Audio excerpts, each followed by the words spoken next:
Esse é um vídeo filmado pelo morador Raul Santiago mostrando um helicóptero da polícia atirando contra traficantes no Complexo do Alemão, no Rio de Janeiro, enquanto colocava vidas inocentes em risco.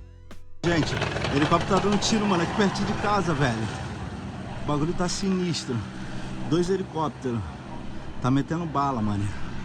Olha lá, outro helicóptero, olha lá, 2 helicópteros, mano. Vocês estão ouvindo, vai passar aqui perto de casa metendo bala. Aqui, galera. Caralho, abaixa, viado. Abaixa, porra. Abaixa, caralho. Fecha, vai pra ali, ó, vocês. Quando se leem os comentários do vídeo, pessoas ainda apoiam esse tipo de operação sob a justificativa do famoso chavão bandido bom é bandido morto. Se você também é uma das pessoas que concorda com essa política, eu queria te fazer um convite de reflexão nesse vídeo. Você toparia sair de onde você mora e viver nessa comunidade pelo resto da sua vida? Você toparia criar seus filhos num lugar onde sobra bala perdida para todo lado? Apenas em 2020 e apenas nas periferias do Rio de Janeiro, 12 crianças morreram baleadas. 12 crianças. As últimas foram Emily e Rebecca, atingidas quando brincavam inocentemente na porta de casa.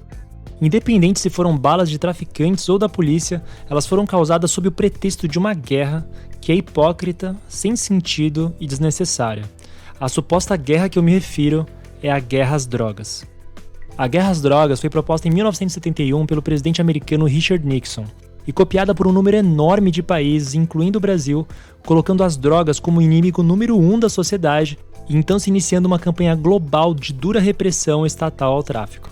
Essa guerra já dura 50 anos e por 3 grandes motivos ela é um grande fracasso. Motivo número 1. Em 5 décadas, a guerra às drogas não conseguiu erradicar o consumo de substâncias ilícitas no país. De acordo com esses dados de apreensão de drogas pela Polícia Federal, o número cada vez mais elevado de apreensões de maconha e cocaína mostra que as drogas continuam sendo ofertadas nas ruas em grande número, ano após ano. Um estudo da Fiocruz de 2017 revelou que pelo menos 5 milhões de brasileiros com domicílio usaram alguma droga ilícita nos 12 meses anteriores à pesquisa. Motivo número 2. A guerra às drogas desperdiça bilhões encarcerando traficantes irrelevantes. O Brasil tem a 3ª maior população carcerária do mundo, com 720 mil presos, sendo 25% deles presos por tráfico de entorpecentes. Apesar de serem muitas prisões, a grande maioria são microtraficantes, peixes pequenos sem relevância. Isso se comprova pelo estudo de doutorado do juiz Marcelo Semer, que mostrou que pelo menos 55% das prisões são de portadores de quantidades muito pequenas e 69% dos casos são réus primários, ou seja, pessoas sem antecedentes criminais pouco perigosas. De acordo com o estudo da Consultoria Legislativa da Câmara dos Deputados, o encarceramento por tráfico representa um custo anual aos cofres públicos de 5 bilhões de reais. Entre 800 sentenças, 88,7% delas ocorreram sem investigação policial, apenas por prisões em flagrante dos vendedores da droga. Ou seja, gastamos bilhões prendendo os varejistas pouco perigosos e com pouca investigação, quem encabeça o crime organizado, os produtores e atacadistas, saem intactos. Mas mesmo que os chefões sejam presos, eles acabam sendo rapidamente substituídos por novos sucessores ou rivais interessados e o ciclo de violência permanece igual. Motivo número 3. A guerra às drogas mata muito mais do que as próprias drogas. Apesar da alta disponibilidade de drogas no país, o Brasil tem uma das menores taxas do mundo de overdose, de apenas 1,2 casos a cada milhão de habitantes. Entretanto, o Brasil tem o maior número de homicídios do mundo, com 57.956 mortes em 2018, e as taxas mais altas estão concentradas no Norte e Nordeste, onde, de acordo com o Atlas da Violência de 2020, ocorrem disputas sangrentas entre o PCC e o Comando Vermelho pela Rota Internacional de Drogas Juruá-Solimões-Nordeste. As 2 maiores facções criminosas que mais matam e se matam no Brasil só existem porque o tráfico de drogas financia suas atividades. O tráfico de drogas só existe porque é um mercado ilegal, ou seja, a violência não é causada pelas drogas, mas sim por sua proibição. A maior prova histórica disso, a Lei Seca Americana, que de 1920 a 1933 proibiu a comercialização do álcool no país, causou um crescimento exponencial nas taxas de homicídio.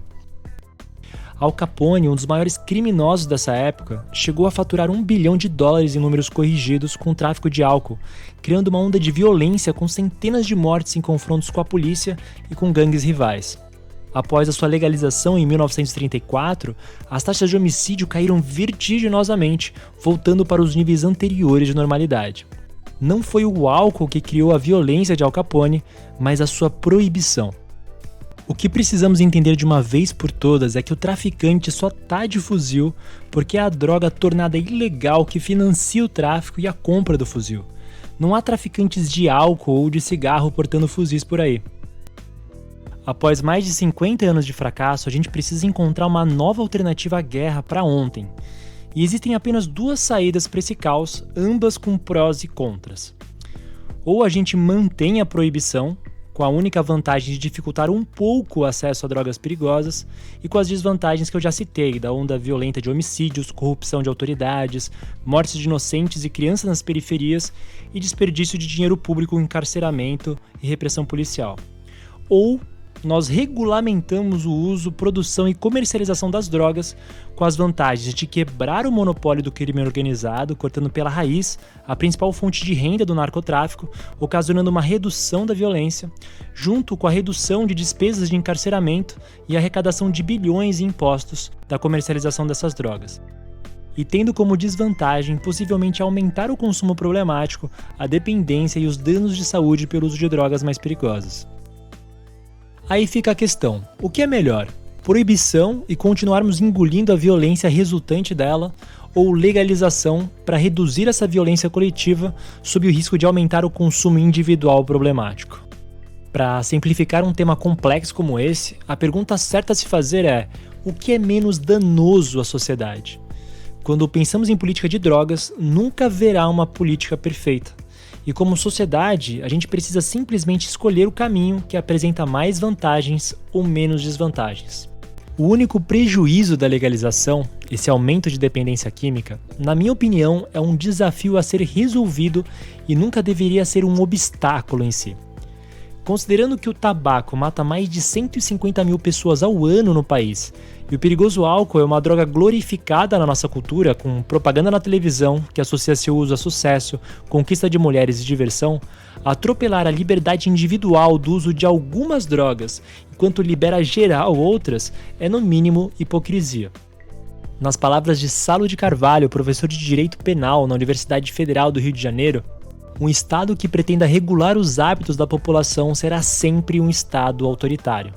O sujeito tem o direito de se autolesionar, tatuagens e piercings, de se arriscar, automobilismo, de lutar ferozmente até fazer o adversário desmaiar, lutas de vale tudo, de comer alimentos gordurosos que notadamente são perniciosos à saúde, e inclusive de se suicidar. É evidente, portanto, que deve-se ter o direito de autogestão farmacológica, ou seja, de poder gerir a si mesmo, de fazer as próprias escolhas, a partir de uma relação responsável com todas as substâncias que já existem e com as outras que ainda serão inventadas na face da Terra. Essa relação responsável entre legalização e proteção ao usuário é possível. A política brasileira de regulamentação legal do tabaco se tornou referência mundial com uma taxa de redução de 40% do consumo em 13 anos. Proibição de publicidade, alta incidência de impostos e campanhas de conscientização foram os mecanismos-chave para se chegar nesses resultados positivos. Os Estados Unidos, o país que inventou a guerra às drogas, já está desinventando. Dos 50 estados americanos, 48 já legalizaram o uso recreativo ou medicinal da maconha. E muitos outros países seguem a mesma esteira com indícios muito positivos no processo de descriminalização e legalização das drogas, como Portugal, Suíça, Israel, Uruguai e Canadá.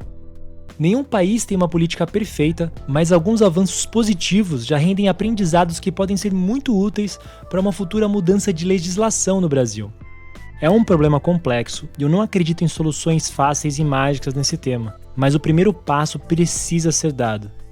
Na minha opinião, é o caminho que a gente deveria considerar, porque aceitar o caos como está seria uma negligência, uma falta de respeito e de humanidade com a vida e a paz de pessoas e crianças inocentes de periferias que estão ameaçadas todos os dias por essa guerra sem fim.